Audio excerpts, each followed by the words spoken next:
అభి లే.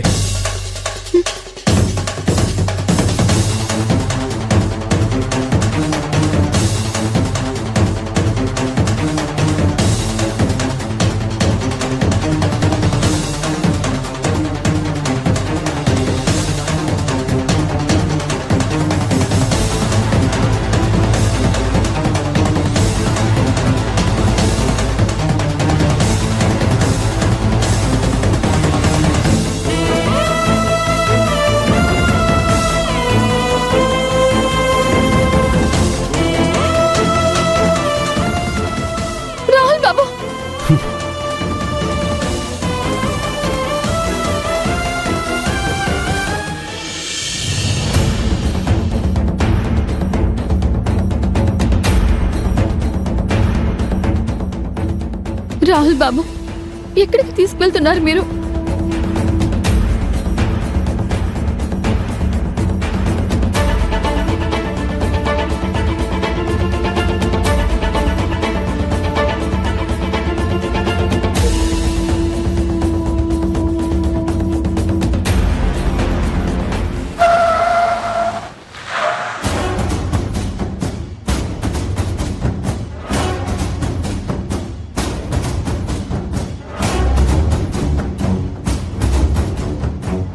దిగు.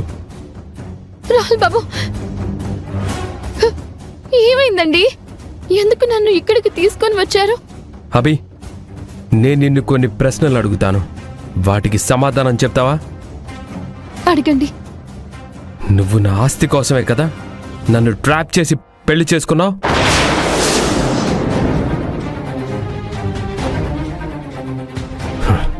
అందుకే కదా మా అమ్మ దగ్గర మంచితనం నటించావు. లేదండి. మరి ఆ పావులు పట్టే అతన్ని గుడికి ఎందుకు రమ్మని పిలిచావు? అక్కడ పావు కరిచినట్లు నాటకం ఎందుకు ఆడావు? అది నాటకం కాదండి, నిజం. అయితే అతనికి ఆ రోజు గుడిలో డబ్బెందుకు ఇచ్చావు? ఇవాళ 50,000 ఎందుకు ట్రాన్స్ఫర్ చేశావు?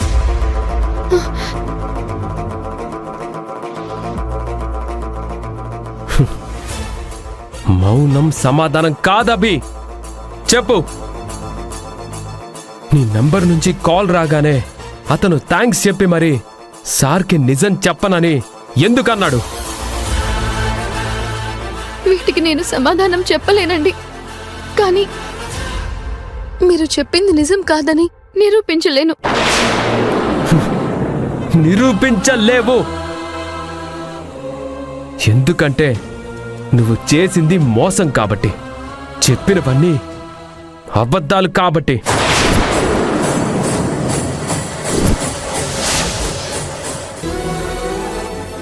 అలా కాదు రాహుల్ బాబు. ఇంతకు మించి నిన్ను ప్రశ్నించాల్సిన అవసరం లేదు. నీ నిజాయితీ నిరూపించుకునే అవకాశం కూడా ఇవ్వను. నువ్వు మళ్ళీ ఏదో ఒక మోసం చేస్తావు. అందుకే నిన్నిక్కడే వదిలేసి వెళ్ళిపోతాను.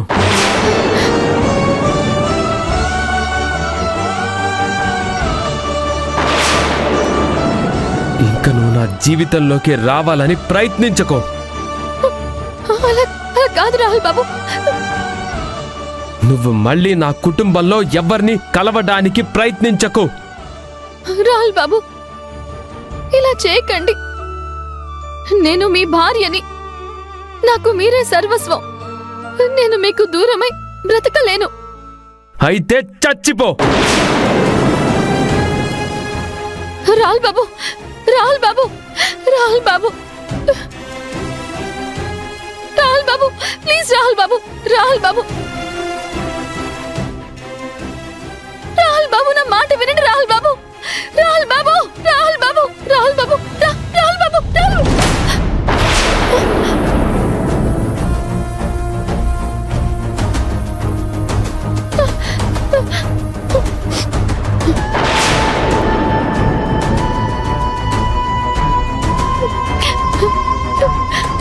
ఇదంతా నా కళ. ఇది నిజమైతే రాహుల్ బాబుకు దూరమై నేను బతకలేను.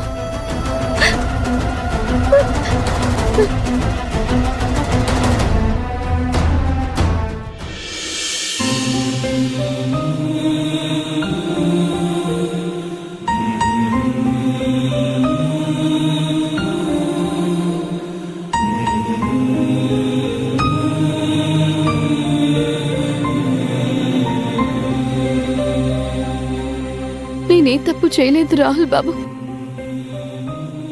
నన్ను నేను ఎలా నిరూపించుకోవాలో నాకు అర్థం కావడం లేదు.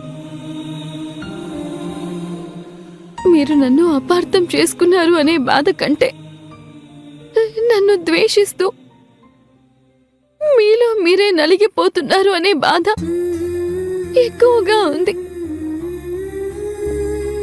మన మధ్య అన్ని సర్దుకుంటాయనుకుని సర్ది చెప్పుకోనంత పెద్ద సమస్య వచ్చింది.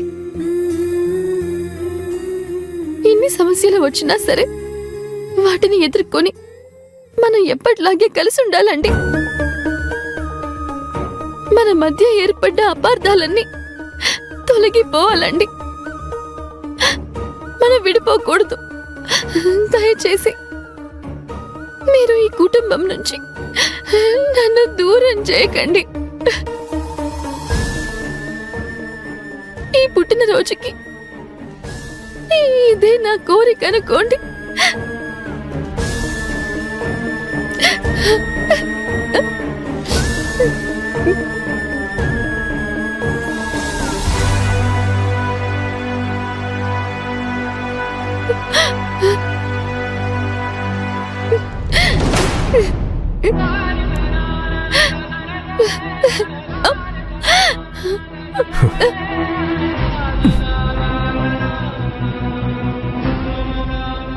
ఏం చేస్తున్నావు నువ్వు?